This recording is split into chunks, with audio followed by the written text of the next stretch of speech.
Varicose veins కి సరైన చికిత్స కోసం సంప్రదించండి ఎవిస్ హాస్పిటల్.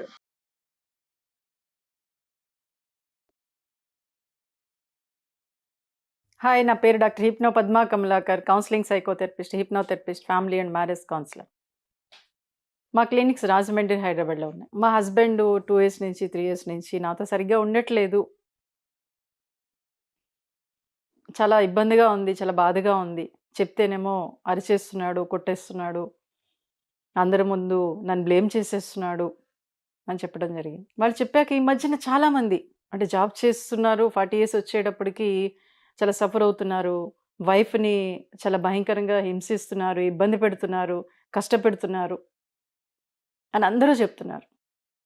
బట్ ఎందుకు అలా చేస్తున్నారు ఏంటనేది ఒక్కసారి ఆలోచించారా అని నేను అడిగితే, లేదు మేడం, ఇంక ఇదే సమస్యతో గొడవలు పెట్టుకోవటం ఇదే సరిపోతుంది లైఫ్ అంతా, అసలు ఉన్న లైఫ్ని పాడు చేసుకుంటున్నానేమో అని అనిపించింది మీ వీడియోస్ చూశాక. అందుకు ఇలా మిమ్మల్ని అడుగుతున్నాను. నేను ఒక డాక్టరే నన్ను అడిగారు. దానికి నేను నా దగ్గరికి వచ్చిన ఒక కేసుని నేను చెప్తున్నాను. వాళ్ళిద్దరూ చాలా బాగానే ఉండేవారు, చాలా చక్కగా ఉండేవారు. కానీ సర్టెన్ ఏజ్ వచ్చిన దగ్గర నుంచి అంటే తను వర్క్ బిజీలో అయిపోయాడు, తిన వర్క్ బిజీలో అయిపోయింది. నా హస్బెండ్ నాకు దూరంగా ఉంటున్నాడు అని అనుకొని ఆ లేడీ ఏం చేసిందంటే అతన్ని ఇబ్బంది పడే విధంగా మాట్లాడింది. అంటే నా దగ్గర తీసుకొచ్చింది, తనే తీసుకొచ్చింది. అరే, నా హస్బెండ్ నాతో సరిగ్గా ఉండట్లేదు మేడం, అడుగుతుంటేనేమో చాలా ఇబ్బంది పెడుతున్నాడు అని చెప్పడం. నేనంతా మొత్తం అబ్జర్వ్ చేసిన తర్వాత అంటే మన సుమన్ టీవీ చూసి లేడీస్ ఎలా అయితే ఫోన్ చేసినప్పుడు నేను వాళ్ళని కూడా ఇదే క్వశ్చన్ అడిగా. మేడం, మీరేం అనుకోవద్దు, ఇబ్బంది పడద్దు, మీ హస్బెండ్ అలా చేస్తున్నాడు అంటే ఒక రీజన్ ఉంటుంది, అది నేను మిమ్మల్ని అడుగుతాను, మీరు చెప్పండి అంటే, అడగండి మేడం అన్నారు. మేడం, మీరందరూ మీ హస్బెండ్స్ మీద ఎక్కువ అరుస్తున్నారా, అతను ఇబ్బంది పడే విధంగా అందరి ముందు అతని మీద అరవటం చేయటం అది చేస్తున్నారంటే, మేడం కరెక్ట్ మేడం, నిజంగానే అరుస్తున్నాం మేడం అన్నారు. జనరల్గా ఎలా ఉంటుందంటే హస్బెండ్ దగ్గరికి రావట్లేదు అని పరిశీలిస్తే అంటే అతను ఎలా ఉంటుందంటే ఎప్పుడూ కూడా నా భార్య నాతో సున్నితంగా స్మూర్తిగా అంటే ఒక తల్లిలాగా నన్ను చూడాలి అని ఒక హస్బెండ్ అనుకుంటాడు. కానీ అలా ఎప్పుడైతే అనుకోలేదో ఇంకా భార్య ఒక గయ్యాళి, అందుకే ఏంటంటే గయ్యాళి అంటూ ఉంటారు. కానీ ఆ గయ్యాళితనం ఎందుకు వస్తుంది అనేది మనం తర్వాత మాట్లాడుకుందాం. ఎప్పుడైతే అలా గయ్యాళితనంగా హస్బెండ్ మీద అరవటం కరవటం చేశామో, అలాగే శారీరకంగా తన దగ్గరికి రావట్లేదు అనుకున్నప్పుడు శారీరకంగా సెక్స్ పరంగా మగవాడు సున్నితం కాబట్టి ఆ విషయం గురించి నువ్వు నా దగ్గరికి రావట్లేదు, నా పక్కన పడుకోవట్లేదు, నీకు ఇష్టం లేదా, లేకపోతే నీకు అసలు ఇంట్రెస్ట్ లేదా, నీకు ఆ కోరిక కలగట్లేదా అనే వేలో చాలా స్ట్రాంగ్గా చాలా గట్టిగా మాట్లాడేటప్పటికి ఒక భార్య దగ్గరికి వెళ్ళడానికి ఇష్టపడ్డు, భయపడిపోతాడు.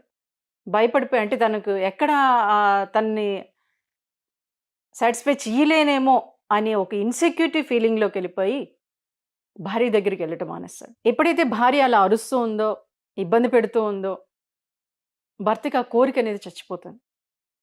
చచ్చిపోయి భార్య దగ్గరికి వెళ్ళడానికి ఇష్టపడ్డు. అదే కొంతమంది లేడీస్ అన్నారు, మేడం బయట వాళ్ళతో చాలా చక్కగా వెళ్తున్నాడు, చేస్తున్నాడు, నా దగ్గరికి వచ్చేటప్పటికి ఇలా చేయట్లేదంటే ఒకటే రీజన్, భార్య అరవటం, లేదంటే షుగర్ హై లెవెల్లో ఉండటం వల్ల కూడా హస్బెండ్కి ఇంట్రెస్ట్ చచ్చిపోతుంది. దానికి ఇక్కడ ఒక భార్యగా మీరు మీ హస్బెండ్తో చాలా చక్కగా చాలా ఫ్రీగా ఉండాలి అని అనుకుంటే మటుకు ఫస్ట్ అరవటం మానేయండి.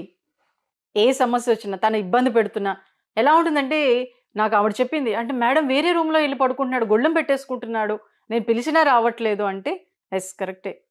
ఎందుకంటే భార్య ఎక్కడొచ్చి పక్కన పడుకుంటుందో, తనతో నేను ఫ్రీగా లేకపోతే మళ్ళీ నేను ఎందుకు పనికిరాను అని చెప్పి బ్లేమ్ చేస్తుందనే ఉద్దేశంతో అలా చేయడానికి అవకాశం ఉంది. సో అలా చెయ్యకూడదు.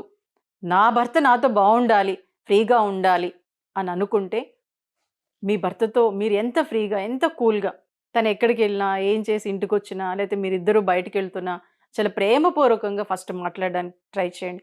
ఒక పిల్లవాడితో ఒక తల్లిగా మీరు ఎలా అయితే మాట్లాడుతున్నారో అలాగ మీ భర్తతో ఒక పిల్లవాడే అనుకోండి.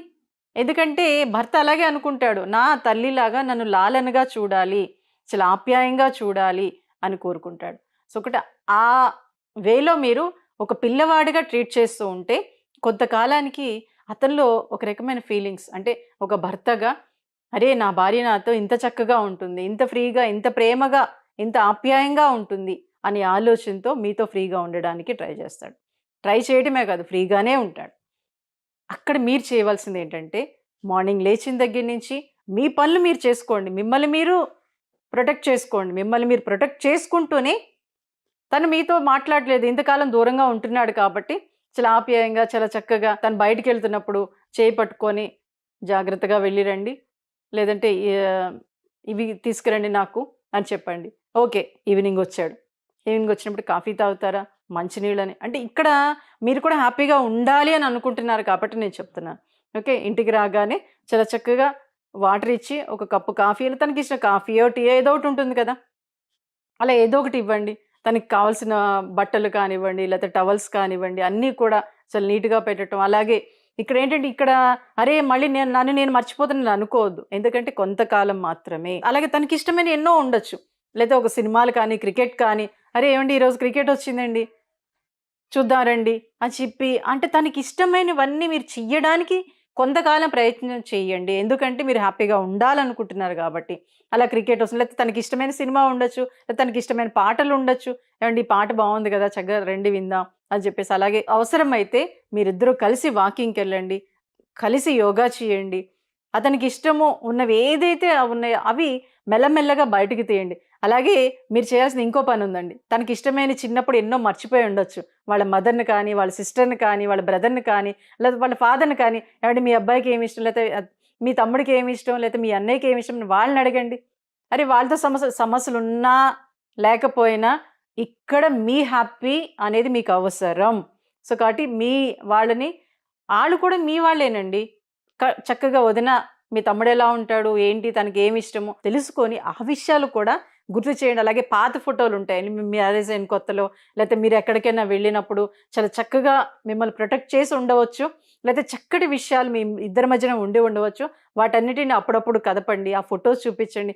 ఇందులో మీరు చాలా బావున్నారండి. చాలా చక్కగా నాతో ఆ రోజు ఎంజాయ్ చేశారు. చాలా మాట్లాడారు మీరు. మీ ఫ్రెండ్స్ అందరి ముందు కూడా నన్ను మెచ్చుకున్నారండి.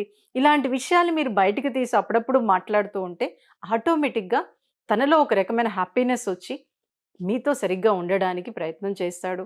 మీతో సరిగ్గా ఉంటాడు. అలా వచ్చే వరకు మీరు ఇవన్నీ చేయగలిగితే మటుకు కాస్త ఓపిక అవసరం ఇక్కడ. ఎందుకంటే లేడీ భూదేవంత సహనం ఉంటుందంటారు కదా! సో, కాబట్టి ఏంటంటే ఆ సహనాన్ని ఇక్కడ మీరు చూపించగలిగితే మటుకు ఒక 1 ఇయర్, 2 ఇయర్స్ తర్వాత ఒక అద్భుతమైన ప్రపంచాన్ని మీకు మీరుగా సృష్టించుకోగలుగుతారు. ఎందుకంటే మీరిద్దరూ హ్యాపీగా ఉంటే మటుకు పిల్లలు హ్యాపీగా ఉంటారు. తనొక రూమ్‌లో, మీరొక రూమ్‌లో పడుకుంటే మటుకు పిల్లల్లో ఇన్‌సెక్యూరిటీ పెరిగిపోతుంది. ఎందుకంటే సినిమాలు చూసి, టీవీల్లో చూసి అంటే వైఫ్ అండ్ హస్బెండ్ అంటే భార్యాభర్తలంటే అమ్మానాన్నలంటే ఒక రూమ్‌లో పడుకుంటారు అనే ఫీలింగ్ పిల్లలకు ఉంటుందండి. వాళ్ళకన్నీ తెలుసు.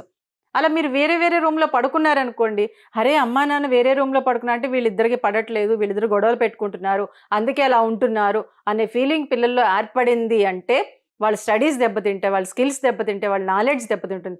బట్ మీరు సఫర్ అవ్వటమే కాక మీ పిల్లలు కూడా సఫర్ అవుతారు. సో, కాబట్టి ఏంటంటే మీ హస్బెండ్‌తో ఎందుకంటే లేడీ ఏదైనా చేయగలుగుతుందండి.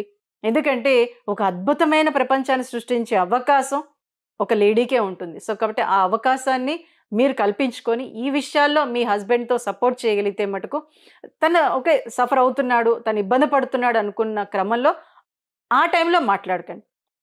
తను కాస్త ఫ్రీగా ఉన్నప్పుడు తనకిష్టమైన వంటలు చేయండి.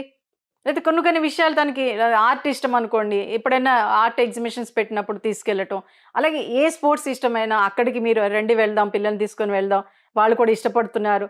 ఇలా కొన్ని విషయాల్లో మీరు సపోర్ట్ చేయగలిగితే మటుకు మీ హస్బెండ్ మీతో అద్భుతంగా ఉండగలుగుతాడు. అలాగే మీరు కూడా హ్యాపీగా ఉండగలుగుతారు. ఎందుకంటే భార్యాభర్తలు ఎంత హ్యాపీగా, ఎంత ఆనందంగా ఉంటే అంత ఆరోగ్యంగా ఉండగలుగుతారు. ఎందుకంటే ఇప్పుడు చూస్తున్నాం మనం. ప్రతి ఇంట్లో కూడా ఒక ఇంత డబ్బా ఉంటుందండి. మార్నింగ్ యేసుకునే టాబ్లెట్, ఈవినింగ్ యేసుకునే టాబ్లెట్, ఆఫ్టర్‌నూన్ యేసుకునే టాబ్లెట్. అన్నీ అవసరమా? అటు పిల్లలకి, పేరెంట్స్‌కి, పెద్దవాళ్ళకి అందరికీ మెడిసిన్‌తో లైఫ్ అయిపోతుంది. తిండి తగ్గిపోయి మెడిసిన్ ఏదో ఒక జీవితంగా మారిపోయింది. సో కాబట్టి అవన్నీ ఉండకూడదని మీరు కోరుకుంటున్నారు కాబట్టి, మీరు నన్ను అడిగారు కాబట్టి నేను ఈరోజు చెప్తున్నాను. కాబట్టి ఇలా ఉండకుండా మీరు కూడా ఉండాలనుకుంటున్నారు కాబట్టి చాలా చక్కగా, చాలా హ్యాపీగా మీ హస్బెండ్‌తో ఫ్రీగా డిస్కస్ చేయండి.